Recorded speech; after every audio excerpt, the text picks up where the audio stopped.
Whether you are new to using Polaris for acquisitions or you need to access fiscal year and fund records after a fiscal year rollover, it is important to know how to set up a fiscal year and fund record from scratch and how to edit the records. This video demonstrates how to create and edit fiscal year and fund records. To create a new fiscal year in Leap, open the new drop-down menu and click on Fiscal Year. This is the new fiscal year record. Next, type in a name for the fiscal year. Select the library from the Owner drop-down menu and update the start and end dates. Then press Save. After saving the record, the Funds tab appears in the fiscal year record. You will use this tab to create fund records. Most staff need to access the fiscal year records to edit the record or add new fund records after the fiscal year rollover. When this occurs, you need to access the fiscal year record by searching for it with the Find tool. To find the fiscal year record, press Find at the top of the screen. Set up the Find tool to search for the fiscal year name, then press the search icon. After executing the search, click on Open to access the fiscal year record. Edit the Detail tab of the record as needed, or access the funds from the Funds tab. To create a new fund record, click on the Funds tab of the fiscal year record. Next, click on New Fund. This opens the new fund record. Type in the name and alternative name. Then select the library from the Owner menu. If you would like to be able to transfer money from one fund to another, the Transfer checkbox needs to be checked.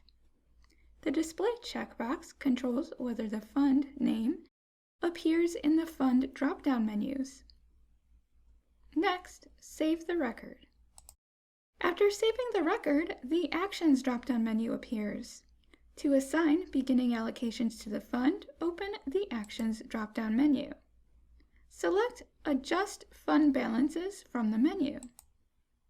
This opens the Adjust Fund Balances dialog box. Assign Beginning Allocation is automatically selected. Assign an amount and click Update Fund to apply the allocation.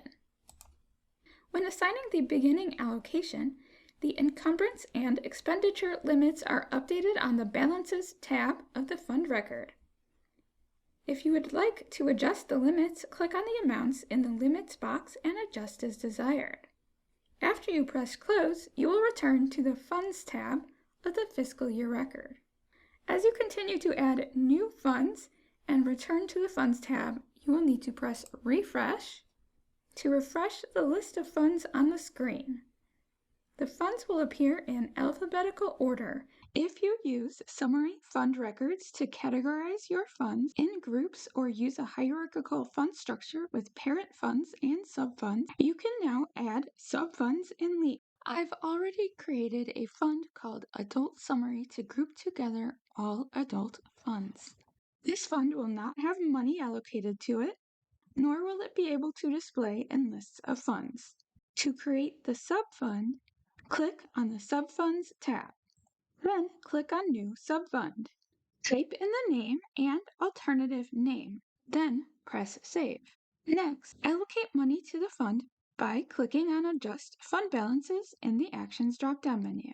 Type in the amount for the beginning allocation and press Update Fund. To add another subfund, press Close to return to the parent fund.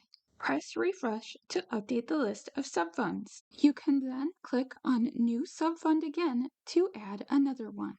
There may be times when you need to access a fund record to change its name, allocate money to funds, or adjust fund balances. You can do so through the fiscal year record or by searching for a fund name in the Find tool. If you begin from the fiscal year record, click on the Funds tab of the fiscal year record. Then, open the fund by clicking on the row for the fund that needs editing. You can edit any of the fields on the Details tab. This includes changing the name of the fund, adding notes, or checking and unchecking the transfers and display checkboxes. You can also transfer money from one fund to another or adjust the fund balances. This has been a tutorial on fiscal year and fund records. If you have any questions, contact help at ccslib.org.